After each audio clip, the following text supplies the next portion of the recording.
Lamunanku terhempas saat aku berlari menuju ujung senja, sangat ketakutan.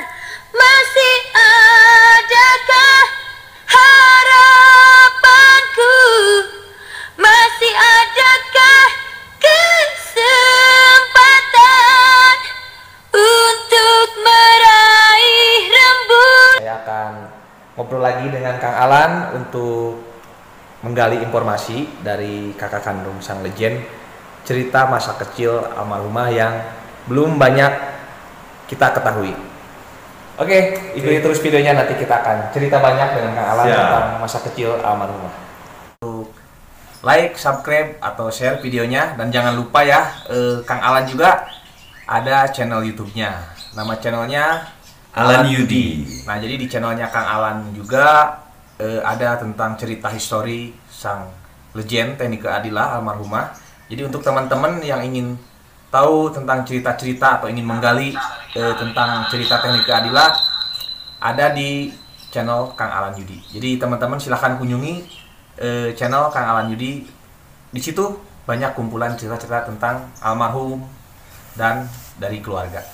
Nah, Kang Alan mungkin bisa dimulai banyak dari semua gitu kan, Kang Alan ingin tahu gitu Kang Alan tentang cerita Teuku Adila saat masa kecil yang Kang Alan ingat gitu Kang Alan, kesan-kesan atau apa gitu bisa diceritakan di sini Kang Alan. Saya ucapkan terima kasih. Assalamualaikum warahmatullahi wabarakatuh. Terima kasih sudah meluangkan waktu yang di live streaming ini. Terima kasih juga masukannya, tadi saya setting kamera. Terima kasih juga Kang Ari sudah berkunjung ke sini. Jadi mengawali pembahasan tentang almarhumah Teuku Adila ini, saya juga di sini juga ingin ada Q&A juga ya, karena sekarang saya juga ada live. Jadi pertama saya bahas dulu dari pertanyaan dari Kang Ari. Jawaban, pertama mungkin foto yang ini sekalipun ini lukisan, ini pada saat beliau TK, pertama kali dia berani tampil di acara live konser gitu. Bukan di acara manggung ya. Manggung di sekolah. Dia nari-nari, nyanyi kecil-kecil lah gitu. Ketika masa kecilnya pada saat itu, ini usia 5 atau 6 tahun. Nah, 7 tahun papi arahkan nih masuk ke HAPMI. Dia himpunan artis musisi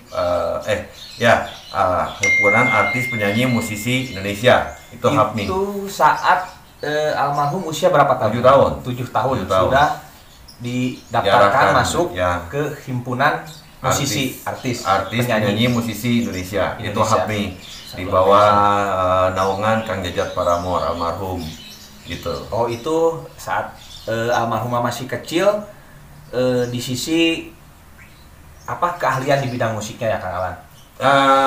Ini pada saya itu diarahkannya ke nyanyi dulu. Gitu.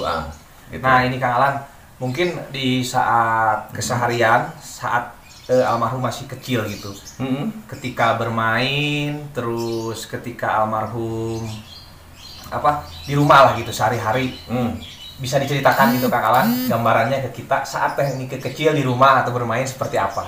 Kalau di masa kecil memang ya seperti biasa layaknya seusianya ya, selayaknya kepada usianya. Jadi keceriaannya ya masih normal sosok almarhumah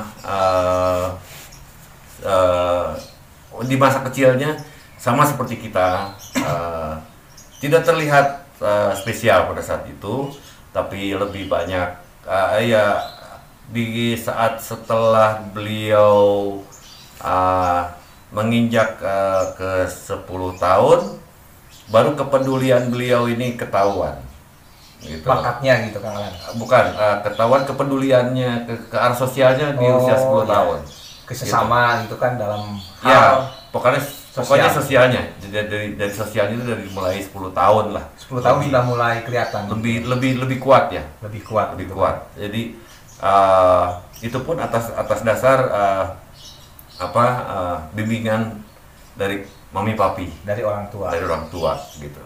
Untuk kegemaran almarhumah masa kecil selain bernyanyi yang paling disukai itu dalam jenis permainan atau mungkin apa gitu, Kang Alan bisa diceritakan? Kalau mainan lebih dominannya ke congklak ya. Congklak apa sih yang apa sih namanya yang bulat-bulat congkak gitu. Permainan congkak. Congkak lalu bekel gitu, bola bekel yang kayak gitu. Itu lebih dominan ya. Lalu main karet gitu ya, loncat tinggi ya, itu ya normal pada saat masa kecil pada zamannya lah, pada zamannya. Jadi perempuan macam kebiasaan pada saat seusianya pada zaman itu ya dominan sih seperti gitu. Lebih banyak itu. Jadi sifatnya buat Kang Denny Aji tadi yang saya sudah ceritakan bahwa sosok almarhumah itu kebiasaannya seperti tadi, sifatnya sosok almarhumah sendiri sosialnya itu dari mulai 10 tahun baru terlihat lebih kuat gitu. Jadi, nah gitu ya teman-teman. Ini Kang Alan sambil live streaming ya, sorry di channel ya. Gitu kalau saya ngambil videonya tidak live ya. Saya merekam ini jadi nggak live ya teman-teman. Gitu. Nah jadi tadi udah diceritakan sama Kang Alan cerita-cerita teknik ketika bermain, kegemarannya saat kecil gitu. Ya. Nah kalau makanan kegemarannya waktu kecil, jajanan atau begitu bagaimana Kang Alan? Ya, saya lupa ya kalau masa makanan masa kecil jajan itu ya, kalau zaman dulu disebutnya nggak tahu ya, kalau saya maaf kalau saya kasar ya. Jadi ada istilahnya dulu itu kerupuk bondon. Oh iya. Kerupuk yang panjang tapi pedas. Senang makanan kerupuk yang pedas-pedas itu. Dulu itu ada kerupuk ciri khas Bandung itu seperti gitu. Itu salah satunya. Lalu ya coklat udah jelas. Yang sampai sekarang sampai akhir hayatnya masih dia gemari itu. Mungkin makanannya. Kang Alan kan cemilan ya. Cemilan. Bukan cemilan 10 bukan. Waktu kita kalau lagi kecil gitu kan, kadang kita suka nyeletuk ngomong ke orang tua, mah, pah, kita kalau sudah besar ingin jadi apa gitu. Nah tekniknya sempat gak tuh, Kang Alan inget gak ngomong itu, cita-cita tekniknya saat kecil bicara ingin jadi apa gitu Kang Alan? Nah, tercetus pada usia beliau TK ya, 6 tahun ya pada saat itu. 4 tahunan, cerita bahwa beliau ini dia belum paham untuk menyebut pramugari, Pragawati ya. Ya, jadi dia bilang, "Pih, Neneng pengen jadi Pagerwati." Nah, yang sebenarnya dia pengen jadi Pragawati, seorang model gitu. Gitu. Tapi papi melihat setelah ke bakat papi lebih peka kepada Nike ya, arahan untuk bakatnya. Makanya pada saat usia 7 tahun papi arahkan ke tadi ya, ke Hapmi tadi. Ke arah musik, ke arah vokal. Nah berarti mungkin Kang Alan ketika almarhumah masih kecil, memang almarhumah sudah bercita-cita ingin menjadi seorang musisi atau mungkin berkecimpung dalam dunia seni. Ya. Karena almarhum waktu kecil juga sudah ngomong gitu kan ke orang tua gitu, ingin menjadi seorang model Pragawati gitu kan. Kalau sekarang mungkin sering disebut ingin menjadi seorang model gitu. Berarti bakat dari kecil sudah memang niat dan keinginan almarhumah gitu. Ya, betul. Gitu. Ada lagi Kak, cita-cita kalau belum kesampaian sama lo. Cita-cita untuk Denny ya. Sorry ya, guys. Ini saya jawab dulu pertanyaan dari Denny. Bahwa cita-cita yang apa tadi? cita-cita yang belum tersampaikan sebetulnya nggak ada. Jadi segala sesuatunya hanya satu yang dia belum terlaksana, itu meneruskan belajar agama. Jadi tadinya setelah selesai syuting sinetron Warisan, beliau akan meneruskan pesantren. Tapi ya karena takdir Tuhan ya, Ajal mendahului ya. Ajal mendahului gitu guys. Gitu. Sosok beliau ini memang agak unik juga.